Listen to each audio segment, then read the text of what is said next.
और चलिए एक बात निश्चित रूप से जान लेना जरूरी हो जाता है कि संभावित उम्मीदवार बीजेपी से कौन होंगे। तो चलिए अगर खंडवा लोकसभा सीट की बात की जाए तो हर्ष सिंह चौहान जो कि बेटे हैं नंद कुमार सिंह चौहान के, वो संभावित उम्मीदवार हैं। इसी के साथ अर्चना चिटनिस जो कि मध्य प्रदेश शासन में पूर्व मंत्री रह चुकी हैं, वो भी खंडवा लोकसभा सीट से संभावित उम्मीदवार मानी जा रही हैं। हालांकि फैसला पार्टी का होगा कि कौन उम्मीदवार तय होता है। अगर जोबट सीट की बात की जाए, जोबट काफी ज्यादा अहम बीजेपी के लिए सीट है क्योंकि जोबट से बीती बार कांग्रेस की विधायक थी, तो इस बार जोबट में दांव खेलना बीजेपी ने शुरू कर दिया और नागर सिंह चौहान पर चर्चा चल रही है। इसी के साथ अनीता नागर जो कि पूर्व विधायक की पत्नी है, दो नामों पर चर्चा अधिक चल रही है, अटकलें इन पर तेज हैं।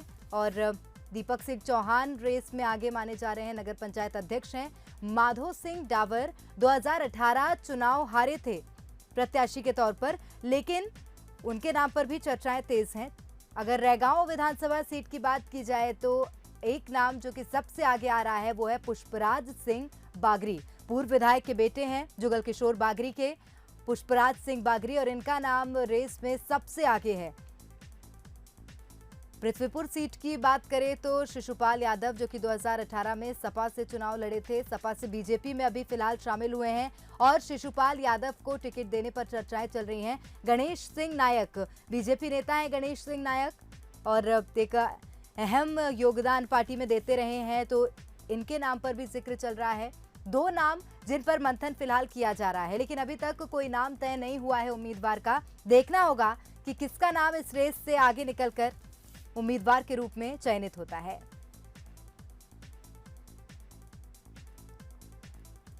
तो चर्चाएं गर्म हैं और खंडवा लोकसभा सीट की अगर बात करें तो हर्ष सिंह चौहान भी एक बहुत अच्छे उम्मीदवार हैं क्योंकि युवा नेता हैं। और बड़ी बात यह है कि सांसद नंद कुमार सिंह चौहान जो कि उस सीट से सांसद रहे हैं, उनके बेटे हैं। वहीं अर्चना चिटनिस भी एक बहुत बड़ा नाम है क्योंकि विधायक भी हैं और पूर्व मंत्री भी रह चुकी हैं।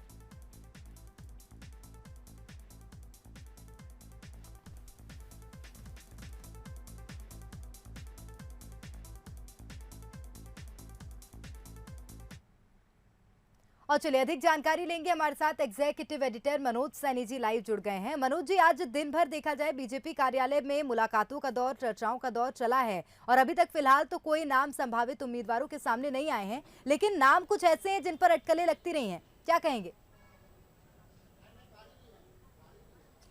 देखिए, संभावित उम्मीदवारों के नाम की चर्चा करें तो निश्चित रूप से भले ना आए हो, लेकिन संभावित उम्मीदवार तो वही होते हैं जो संभावना के चलते अध्यक्ष से मुलाकात करते हैं। और दिन भर रायशुमारी का दौर जारी है। भारतीय जनता पार्टी यदि खंडवा लोकसभा की बात करें तो अर्चना चिटनिस आज मिलने पहुंची हैं, हर्ष सिंह मिलने पहुंचे जो कि नंद कुमार सिंह चौहान साहब के बेटे हैं। लेकिन इसके अलावा हम बात करें रैगांव की तो रैगांव से वहाँ के सांसद, वहाँ के विधायक, तमाम लोगों से इस वक्त भी रायशुमारी चल रही है।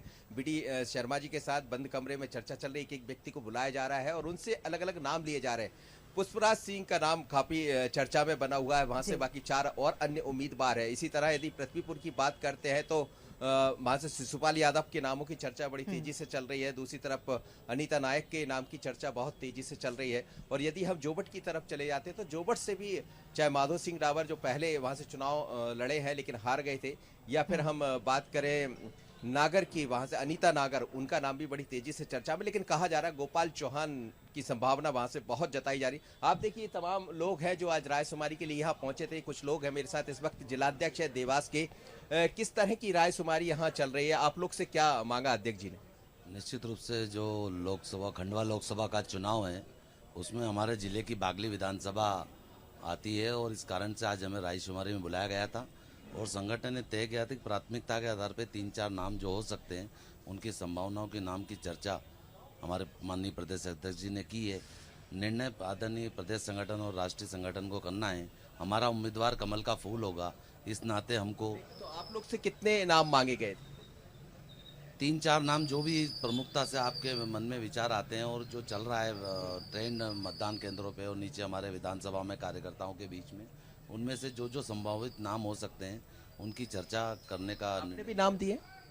3-4 नाम मांगे, 3-4 नाम दिए, सभी ने दिए। तो आप जैसा देख रही हैं प्रेरणा, ये तमाम लोग हैं जो अलग अलग विधानसभा से पहुंचे हैं या लोकसभा से पहुंचे।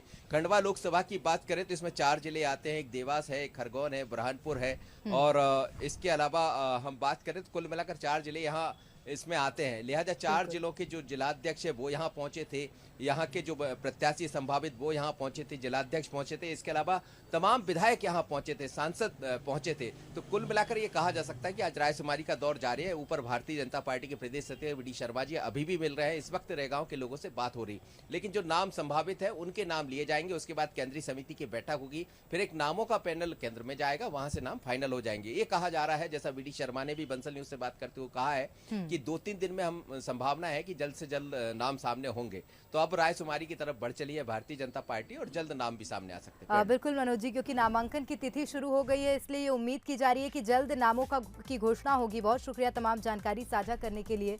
तो वर्चस्व का चुनाव है ये, और इसीलिए दोनों ही पार्टियां कोताही नहीं बरतना चाहती हैं, चाहे उम्मीदवारों के नाम का ऐलान हो। शायद यही कारण है कि काफी वक्त लग रहा है, और दो नामों के पैनल बीजेपी ने भी बनाकर तैयार किए हैं, जिन पर मंथन किया जा रहा है।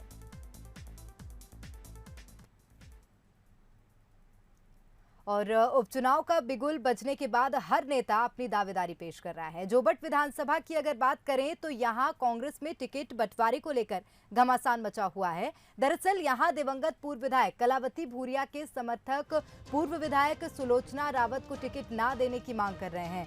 कार्यकर्ताओं का कहना है कि 2018 के विधानसभा चुनाव में सुलोचना रावत के बेटे विशाल रावत ने कांग्रेस के खिलाफ निर्दलीय चुनाव लड़ा था। ऐसे में अगर सुलोचना रावत को उपचुनाव में टिकट दी जाएगी तो कार्यकर्ता पार्टी के लिए काम नहीं करेंगे। वहीं कांग्रेस की इस लड़ाई पर बीजेपी चुटकी ले रही है।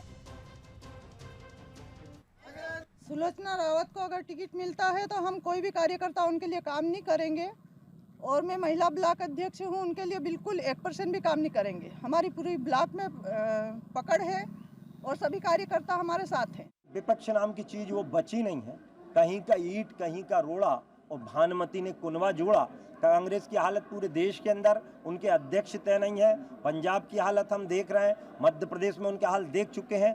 इसलिए कांग्रेस के तो अब यही हाल होना है। और मेरा तो कांग्रेस के उन मित्रों से भी निवेदन है कि समय रहते वो हमारे साथ आकर और राष्ट्र हित के कार्य में लग जाएं। इसमें उनका भी कल्याण है और सबका कल्याण है।